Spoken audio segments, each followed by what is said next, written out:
Assalamualaikum teman-teman semua, senang sekali rasanya bisa ketemu lagi. Hari ini kita bakal bahas sesuatu yang, ini penting banget. Bisa dibilang ini adalah jantungnya semua amalan kita, yaitu ikhlas. Ini bukan cuma istilah loh, tapi benar-benar jadi pondasi penentu amalan kita itu diterima atau malah jadi sia-sia. Yuk kita kupas tuntas bareng-bareng. Coba deh kita berhenti sejenak dan jujur sama diri sendiri. Pertanyaan simpel ini, untuk siapa sih saya melakukan ini? Kelihatannya sepele ya, tapi jangan salah, kekuatannya itu luar biasa buat mengubah segalanya. Jawaban dari pertanyaan inilah yang jadi pembeda loh, antara amalan yang benar-benar bernilai dengan yang cuma jadi debu berterbangan. Kosong. Oke, jadi apa sih ikhlas itu sebenarnya? Gampangnya gini, ikhlas itu saat kita membersihkan niat kita, benar-benar bersih dari semua kotoran. Dari pengen dipuji orang, pengen dapat status, atau pengen imbalan duniawi.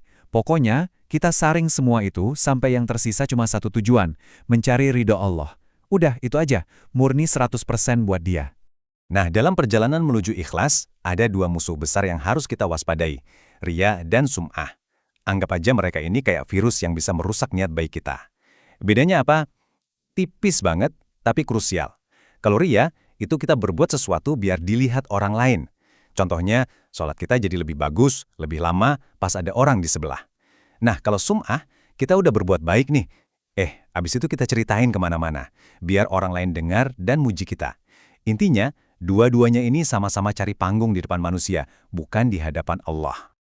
Oke, pertanyaannya sekarang, gimana caranya biar bisa ikhlas? Susah banget kayaknya. Eits, tenang dulu. Kabar baiknya, ikhlas itu bukan bakat lahir, tapi sebuah keterampilan yang bisa banget kita latih. Nah, panduan kita kali ini ngasih kerangka yang praktis banget, dibagi jadi 3 fase, sebelum, pas lagi, dan sesudah kita beramal. Gampang kan buat ikutin? Yuk kita bedah tahap yang pertama, sebelum beramal. Jujur, ini bagian paling penting. Ibarat mau bangun rumah, ini pondasinya. Apa yang kita niatkan di awal, bahkan sebelum kita ngapa-ngapain, itu yang bakal nentuin segalanya. Kualitas amalan kita, arahnya mau kemana, semuanya ditentukan di sini. Jadi, sebelum kita mulai beraksi, ada 3 checklist yang perlu kita centang. Pertama, luruskan niat. Benar-benar tanya ke dalam hati. Ini buat siapa sih? 100% buat Allah, bukan? Kedua, cari tahu ilmunya. Kenapa? Soalnya kalau kita paham kenapa kita melakukan sesuatu, niat kita jadi makin kokoh. Nah, yang ketiga, ini bagian detox hati. Buang jauh-jauh deh semua keinginan buat dilihat atau dipuji orang. Kosongkan. Sip, pondasi udah beres, sekarang kita masuk ke tahap kedua. Selama beramal. Nah, disinilah medan perangnya. Udah niat bener di awal, di tengah jalan banyak banget godaannya.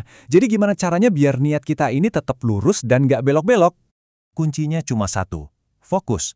Pas lagi beramal, ingetin diri terus-menerus. Ini urusanku sama Allah, bukan sama yang lain. Lawan tuh bisikan-bisikan buat pamer, buat nanti diceritain. Kecuali ya, kalau emang niatnya buat memotivasi orang lain, itu beda cerita. Dan ini dia senjata pamungkasnya. Sadari kalau Allah itu selalu nonton kita. Pengawasannya itu 24/7. Jadi cuma pandangan Dia yang penting kan? Oke, amalan udah selesai. Beres dong. Tunggu dulu. Perjuangannya belum kelar loh. Justru tahap terakhir ini krusial banget buat mengunci pahala kita. Ini soal melindungi amalan kita dari virus yang namanya bangga diri. Intinya adalah soal kerendahan hati dan rasa syukur.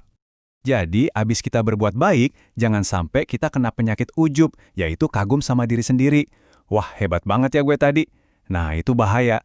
Sebaliknya, kita harus sadar amalan kita ini pasti banyak kurangnya. Jauh dari sempurna. Terus yang kita lakukan adalah berharap, benar-benar berharap semoga Allah terima.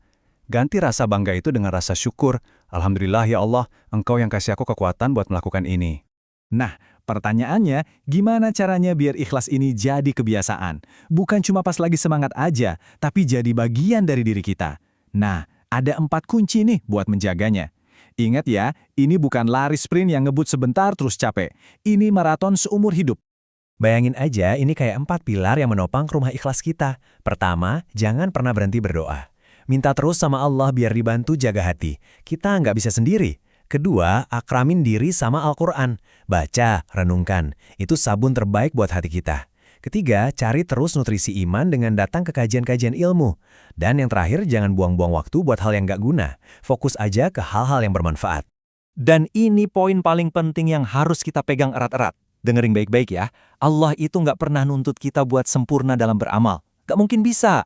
Tapi yang dia lihat, yang dia hargai adalah usaha kita, perjuangan kita buat meluruskan niat. Kesempurnaan itu cuma milik Allah. Bagian kita adalah berjuang memurnikan niat. Disitulah nilai kita. Oke, sebagai penutup, teori aja nggak cukup, yuk kita langsung praktek. Coba sekarang pikirin, satu aja amalan kecil yang bakal kita lakuin hari ini.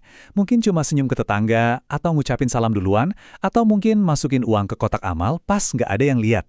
Nah, gimana caranya kita bisa pastiin niat di baliknya itu benar-benar murni cuma buat Allah? Coba deh kita renungkan sama-sama. Terima kasih banyak udah menyimak.